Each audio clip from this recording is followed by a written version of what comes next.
So a very good morning to all of you बच्चों. In our last video we discuss about for loop कि for loop कैसे काम करता है, for loop का syntax क्या है, for loop में हम कैसे instructions को repeat कर सकते हैं. तो अब आज की जो हमारा टॉपिक है today's our topic is the break statement. ठीक है, ब्रेक स्टेटमेंट बेसिकली जो इसका नाम अपने आप कह रहा है कि break statement is use to break something. अब ब्रेक समथिंग क्या ब्रेक करना है?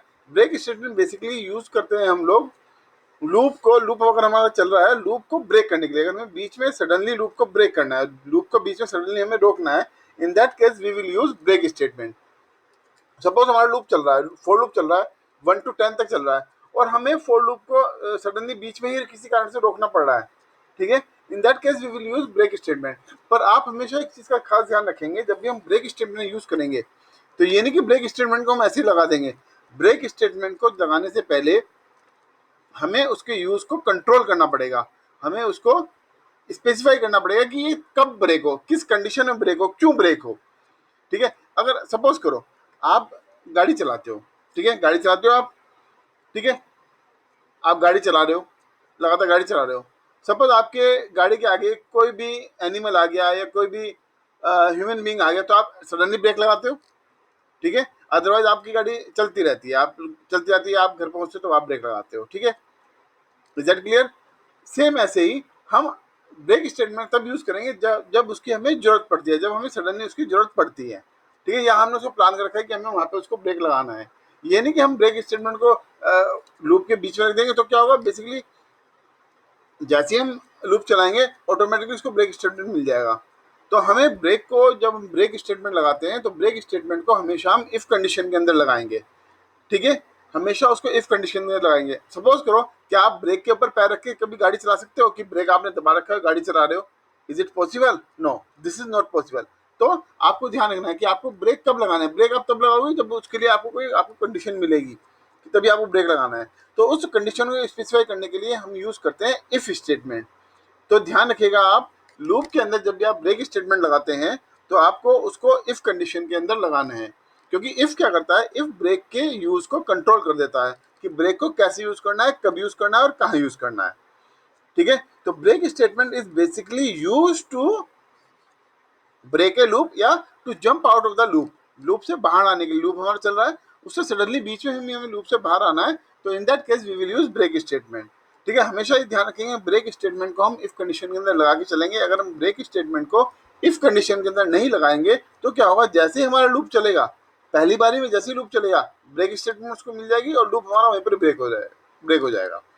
तो उस समय हमारा जो पर्पज है ब्रेक लगाने का, वो कोई सोल्व नहीं होगा, या लूप लगाने का जो हमारा पर्पज है वो सोल्व बिल्कुल भी नहीं होगा. तो आपको एक खास ध्यान रखना है कि जब आप ब्रेक स्टेटमेंट लगाएं तो आपको उसको इफ कंडीशन के अंदर ही लगाना है. मैं आपको दिखाऊंगा कि हमने कैसे किया. So break statement definition, we use break statement to jump out of the loop. अब आप इस एक चीज का ध्यान रखेंगे, आप क्लास 8th में आपने सी में पढ़ा होगा कि ब्रेक स्टेटमेंट को हम स्विच के अंदर भी लगाते हैं. ठीक है, केस को ब्रेक करने के लिए, तो वहां पे भी ब्रेक का यूज होता है, यहाँ पे भी ब्रेक का यूज होता है. तो वहां पे भी हम केस को ब्रेक करने के लिए उसको लगाते हैं ब्रेक स्टेटमेंट, यहाँ पे हम लूप को ब्रेक करने के लिए लगाते हैं. तो दोनों जगह हम उसको यूज कर सकते हैं. तो we use break statement to jump out of the loop. Loop से बाहर निकलने के लिए, लूप से बाहर कूदने के लिए हम लोग ब्रेक स्टेटमेंट का यूज करते हैं. It means when the keyword break is encountered inside any loop. जैसे ही ब्रेक कीवर्ड मिलेगा कंट्रोल को, जैसे ही ब्रेक कीवर्ड मिलेगा लूप के अंदर, control automatically passes to the first statement after the loop.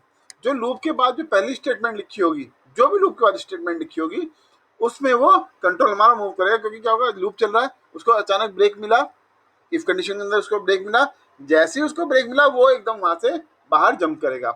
आइए इसको मैं आपको एक एग्जांपल के थ्रू समझाता हूँ.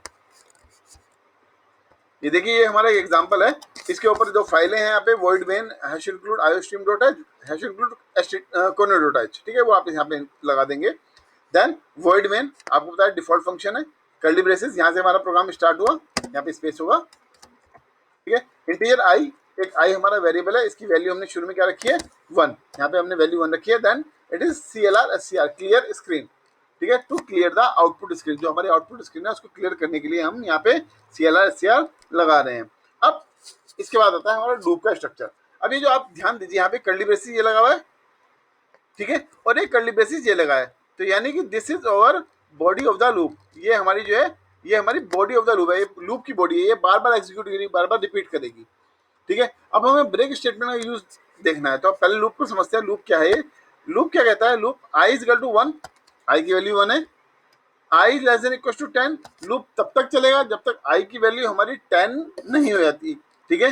10 हो जाएगी उसके बाद भी लूप चलेगा, जैसे ही वैल्यू 11 होगी लूप तब ब्रेक होगा, क्योंकि हमने लगा रखा है यहाँ पे less than equal to. Less than यानी कि जब तक 10 से छोटी है तब तक लूप चलेगा, या फिर इक्वल टू का काम कब होगा? जब वो वैल्यू इक्वल हो जाएगी, 10 की इक्वल हो जाएगी, तब भी हमारा कंडीशन ट्रू होगी और लूप हमारा एग्जीक्यूट होगा। ओके, सो ये चलेगा तब तक जब तक आई की वैल्यू 11 नहीं हो जाती। जैसे ही आई की वैल्यू 11 होगी हमारा लूप ब्रेक हो जाएगा। Then third i plus plus is used to increase the value of i by 1। I plus plus हमेशा एक यूनरी ऑपरेटर है, आपको याद होगा, यूनरी इंक्रीमेंट ऑपरेटर है, तो ये हमेशा क्या करेगा? वैल्यू को 1 से इंक्रीज करेगा। अब हमारा लूप ही चलने वाला है 1 to 10, ठीक है, 1 to 10 नंबर्स के लिए लूप हमारा चलने वाला है। आइए इसको डिस्कस करते हैं। अब लूप का हमारा ये स्कोप यहाँ से शुरू हुआ, ठीक है, ब्लॉक जो है हमारा यहाँ से शुरू हुआ, ठीक है। हमने लगा रखा है if i is equal to 4, अगर आई की वैल्यू 4 हो जाती है, if the value of i is 4, ठीक है, अगर आई की वैल्यू 4 हो जाती है, देन ब्रेक, उस समय ब्रेक हो, जब आई की वैल्यू 4 हो जाती है उस समय ब्रेक हो, ठीक है, उससे पहले ब्रेक ना हो, ठीक है। तो हमने यहाँ पे लगाया, उसके बाद हमने यहाँ पे दिया सी आउट आई, यहाँ पे हमने दिया है, ये देखिए आप यहाँ पे सी आउट आई, और endl is for new line, जो आप न्यू लाइन यूज करते हैं यहाँ पे, endl is for new line. तो लूप चलाते हैं, आई की वैल्यू 1, ठीक है, आई की वैल्यू 1 से चलेगा। If i is equal to 4, i की वैल्यू 1 है अभी, initially the value of i is 1, जब आई की वैल्यू 1 है तो this condition is false. When this condition is false, this break statement will not execute, ये एग्जीक्यूट नहीं होगा, ये बिल्कुल भी एग्जीक्यूट नहीं होगा, ठीक है। तो क्या होगा? अब ये इसका जो इफ कंडीशन का जो ब्लॉक है वो ये है, क्योंकि इसका कर्ली ब्रैकेट यहाँ पे ओपन हो, यहाँ बंद हो गया। उसके बाद क्या है? 4 के अंदर क्या है पड़ा है? यहाँ पे सी आउट पड़ा है, सी आउट आई, तो आई की वैल्यू प्रिंट हो जाएगी। आई की वैल्यू अभी हमारी क्या है? 1 will be printed on the output screen and the cursor will move to the next line endl, then the value of i will become 2। अब आई की वैल्यू क्या हो जाएगी? यहाँ पे 2 हो गई। Now the value of i will become 2, okay. 2 is less than 10, condition is true. 2 is less than 10, condition is true. Sure? Yes. Now, if I is equal to 4, I की value क्या है? 1. I की value क्या है? 2 अभी. 2 is equal to 4. 2 double equals to 4. Condition is false. Yes, you are correct. Condition is false. In that case, again, break statement will not execute. Condition false है, क्योंकि ये break statement तब execute होगा जब हमारी condition true होगी. Okay. Then again, it will print the value of I. The value of I is 2. 2 will be printed on the output screen, then AND. After that, the value of I will become 3. Okay, 3 is less than 10. Condition is true.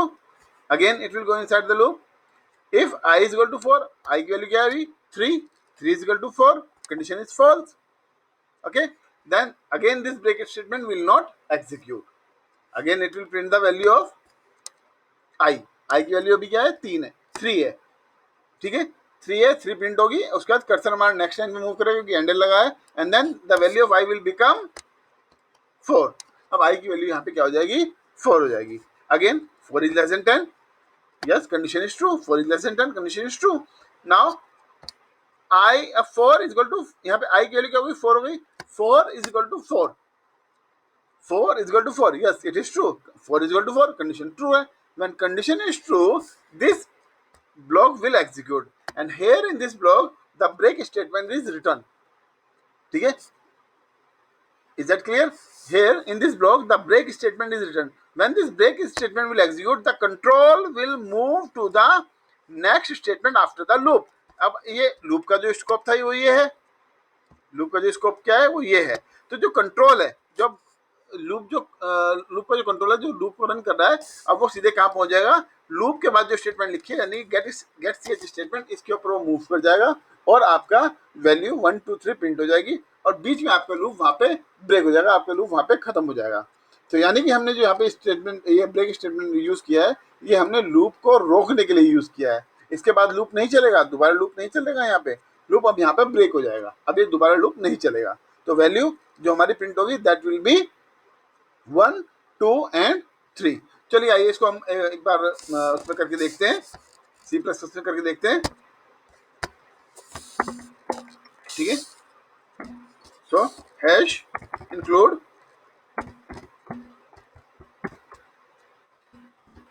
iostream dot h hash include conio dot h, okay, void main curly braces, ठीक है, integer I is equal to 1 ले लो या 0 ले लो, आपकी मर्जी है। CLR clear screen, ठीक है, and out. Now for I is equal to 1, वो पर भी लिया था हमने, कोई दिक्कत नहीं है। I is less than equal to 10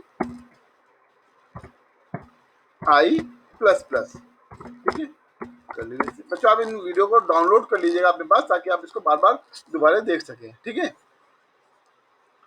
then इसके अंदर हमने लगा दी यहाँ पे if condition, if I double equal to 4, okay, curly braces, इसका ब्लॉक लगाते हैं, ब्रेक, ध्यान रखिएगा ब्रेक आपको लगाना है, ठीक है। सारा स्मॉल लेटर्स में आप लिखेंगे यहाँ पे, उसके बाद यहाँ पे सेमीकोलन लगेगा, इसके बाद कोई सेमीकोलन नहीं लगेगा, फोर के बाद कोई सेमीकोलन नहीं लगेगा, ध्यान रखिएगा, ठीक है। Then c out i, then endl, okay. Then यहाँ पे कर्ली ब्रेसेस बंद, कर्ली ब्रेसेस यहाँ पे क्यों बंद करें हमने, कर्ली ब्रेसेस यहाँ पे क्यों बंद करें, क्योंकि जो हमारे 4 वाला है ये वाला हमारा यहाँ पे कर्ली ब्रेसेस यहाँ पे बंद हो गया, इफ का यहाँ पे बंद हो गया, 4 का यहाँ पे बंद हो गया, ठीक है। और यहाँ पे इसका हमने लगाया गेट ch, ठीक है, ओके। रन करें, रन कर दे इस प्रोग्राम को, we can find the output is 1 2 3, the output is 1 2 3। अगर मैं यहाँ पे वैल्यू चेंज कर देता हूँ बच्चों, यहाँ पे मैं वैल्यू चेंज कर देता हूँ, okay, that is 5, right, run, 1 2 3 4, is that clear. अच्छा बच्चों एक चीज बताओ, अगर मैं यहाँ पे वैल्यू कर दूं i प्लस इक्वल टू 2, ठीक है, अब मैंने यहाँ पे वैल्यू कर दी i plus equal to 2, then what will be the output, can you think the output, what will be the output, सोचो। तो output will be 1 and 3, output will be 1 and 3, output will be 1 and 3, sure. अच्छा अब बताओ next question, अगर मैं इसको यहाँ पे 0 कर दूं, ठीक है, in that case what will be the output, in that case what will be the output, run करते हैं इसको, the output will B 0 2 6 4 8 and 10, the output will B 0 2 6 4 8 and 10। अब आप ये सोच रहे होंगे सर आपने तो वहां पे कंडीशन लगाई है 5, i इज इक्वल टू 5, तो ब्रेक होना चाहिए, तो ब्रेक क्यों नहीं हुआ, ये 10 तक प्रिंट क्यों हुआ। यहाँ पे आप ध्यान दीजिए, यहाँ पे जो i की वैल्यू है वो हमने कहाँ से शुरू की है, वहां हमने शुरू किया इसको 0 से। जब हमने इसको 0 से शुरू किया है, अब हमने इसमें इंक्रीमेंट किया है 2 का, 0 होगी वैल्यू i की, फिर 2 होगी, फिर 4 होगी, फिर 6 होगी, i की वैल्यू कभी भी 5 नहीं होगी। जब i की वैल्यू कभी भी 5 नहीं होगी तो ये कंडीशन कभी भी हमारी ट्रू नहीं होगी, और जब ये कंडीशन हमारी ट्रू नहीं होगी, in that case this break statement will not execute. जब ब्रेक स्टेटमेंट एग्जीक्यूट नहीं होगी तो लूप अपना पूरा काम करेगा और वो पूरी वैल्यू आपको यहाँ पे प्रिंट कर देगा। I think it is clear to you. और ये जो मैंने आपको 2 एग्जाम्पल और करके दिखाए हैं अभी इसके अंदर, कौन कौन से, एक तो ओड 1 3 वाला और एक ये 0 2 4 6 8 10 वाला, इन दोनों एग्जाम्पल को भी आप अपनी नोटबुक के अंदर लिख लेंगे, क्योंकि एग्जाम पॉइंट ऑफ व्यू से क्या होता है ये क्वेश्चन आ जाते हैं, ठीक है। इस तरह के क्वेश्चन कई बार एग्जाम में आ जाते हैं, आउटपुट वाले क्वेश्चंस के अंदर ये एग्जाम में आ सकते हैं, तो आप इसको नोट कर लीजिएगा, ठीक है। मूव करते हैं, okay. Now I think break statement is clear to you all. Now will move to continue statement, okay. अच्छा जो कंटिन्यू स्टेटमेंट क्या करती है, ब्रेक स्टेटमेंट तो करती है लूप को ब्रेक करने का काम, लूप से बाहर आने का काम, कि लूप को ब्रेक किया बाहर आ गए, कोई दिक्कत नहीं है, ठीक है। अब कंटिन्यू स्टेटमेंट क्या काम करेगी? कंटिन्यू स्टेटमेंट बच्चों इसका भी बहुत इंपॉर्टेंट रोल है, बहुत इंपॉर्टेंट काम ये करती है कंटिन्यू स्टेटमेंट, ठीक है। We use continue statement to jump to the, मैं इसको थोड़ा सा नीचे कर लेता हूँ, ठीक है ना।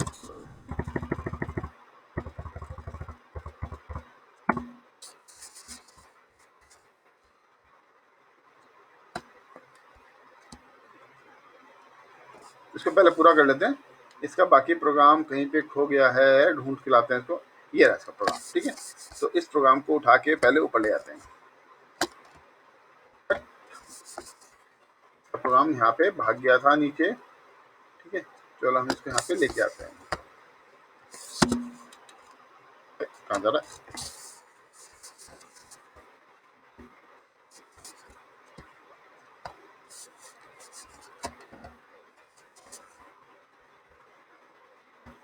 कोई बात नहीं, मैं आपको इसको प्रोग्राम को अलग से समझा दूंगा, डोंट वरी। इसमें कुछ फॉर्मेटिंग में दिक्कत हो रही है। Continue statement, we use continue statement to jump to the beginning of the loop. Continue statement क्या करते हैं? कंटिन्यू स्टेटमेंट आपको कहाँ पे लेके जाएगा? वो लूप के बिगिनिंग पे लेके चला जाएगा। यानी कि जैसे सपोज जहाँ पे, जैसे हमने ब्रेक स्टेटमेंट लगाया था, ब्रेक स्टेटमेंट क्या करता है? लूप को ब्रेक कर देता है और बाहर जंप कर जाता है। कंटिन्यू स्टेटमेंट क्या करेगा? कंटिन्यू स्टेटमेंट भी उसी जगह पे लगेगा जहाँ पे हमने ब्रेक लगाया था। कंटिन्यू स्टेटमेंट क्या करते हैं? वो वापस चला जाता है लूप के पास और with the next value of the variable, ठीक है। जो कंट्रोल की जो नेक्स्ट वैल्यू होगी, जो वेरिएबल की नेक्स्ट वैल्यू होगी, उसको वो लेके जाएगा और जहाँ पे कंटिन्यू लिखा होगा उसके बाद की जितनी भी स्टेटमेंट होंगी वो सारी की सारी स्किप हो जाएंगी, ठीक है।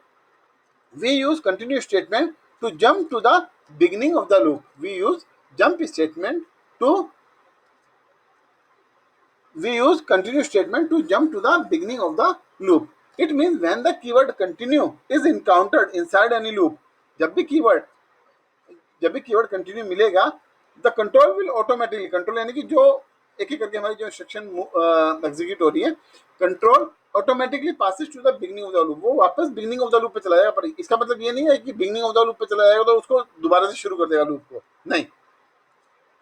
बिगिनिंग ऑफ द लूप का मतलब ये है कि जहां पे लूप हमारा, जहां से लूप चल रहा है वहां पे बिगिनिंग पे, ये नहीं कि आपकी आई की वैल्यू फिर से 1 हो जाएगी, ऐसा नहीं होगा।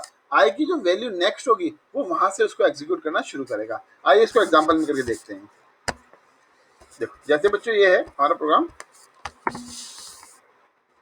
देखिए मैं यहाँ पे कंटिन्यू लगाता हूँ, CONTINUE, कंटिन्यू, ओके राइट। तो 1 कर देते हैं, आप क्लियर हो जाएगा, आई प्लस, ओके। और this is 1, I is equal to 1, okay. So void main integer I is equal to 1, integer I is equal to 1। अब I की वैल्यू हमने क्या कर दी? यहाँ पे 1 कर दी, ठीक है। CLR SCR is for clear screen, for I is equal to 1, I less than equal to 10, I plus plus हमारा फिर से ये प्रोग्राम जो हमारा एग्जीक्यूट हो रहा है, ये प्रोग्राम हमारा फिर से एग्जीक्यूट हो रहा है 1 to 10 के लिए। I की वैल्यू 1 to 10 के लिए 11 होते ये ऑटोमेटिकली लूप ब्रेक हो जाएगा।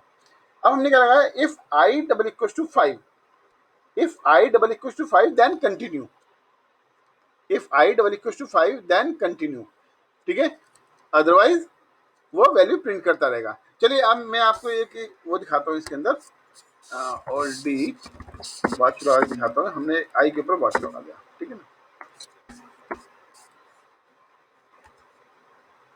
यहाँ पे मैं रन किया।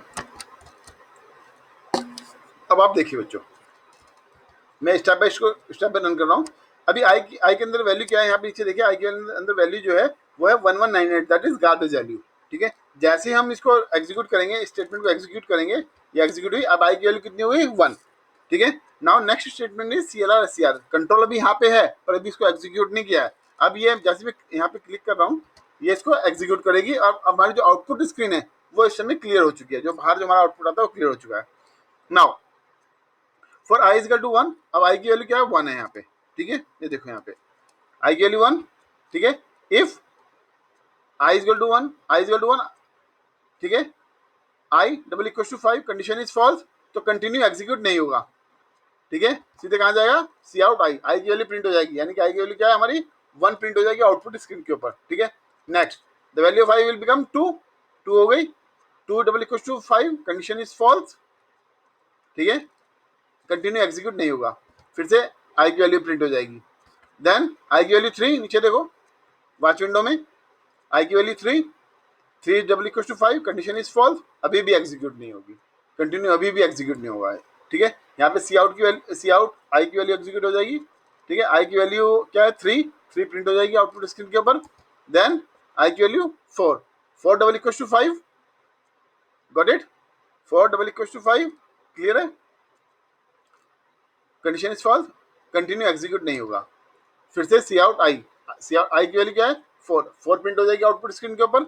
देन आई की वैल्यू 5, अभी देखो यहाँ पे ये बहुत इंपॉर्टेंट पॉइंट है, आई की value 5, 5 double equal to 5, condition is true, when condition is true continue statement will execute. Continue पे गए, आगे कंटिन्यू, अब तक ये कंटिन्यू पे नहीं गया था, जैसी कंडीशन ट्रू हुई कहीं कंटिन्यू पे आया, और कंटिन्यू पे आने के बाद क्या होगा, अब ये सी आउट पे नहीं जाएगा, सी आउट आई पे नहीं जाएगा, सीधे वापस कहाँ जाएगा, आई की वैल्यू 6 कर देगा। देखो ध्यान से, आई की वैल्यू 6 हो गई।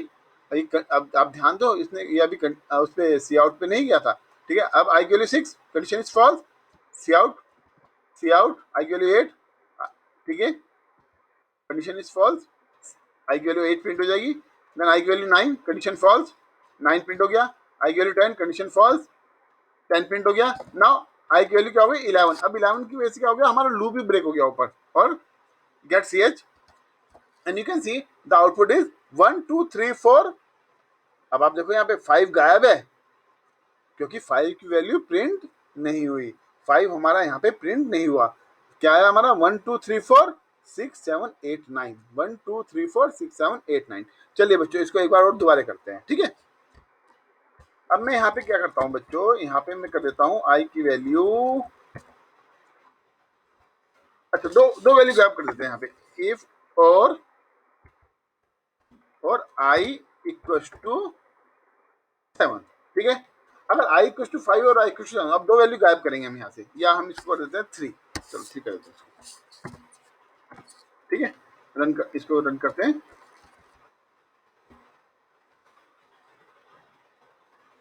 देखो अनडिफाइंड सिंपल आई, ठीक है, कोई दिक्कत नहीं है। गार्बेज वैल्यू आई 1198, ठीक है, आई की वैल्यू 1 हो गई। CLR clear screen, i is equal to 1, i less than equal to 10। अब देखो यहाँ पे आई की वैल्यू 1 है, कंडीशन फॉल्स है, दोनों कंडीशन फॉल्स है। ठीक है, कंटिन्यू एग्जीक्यूट नहीं हुआ, आई की वैल्यू प्रिंट हो गई।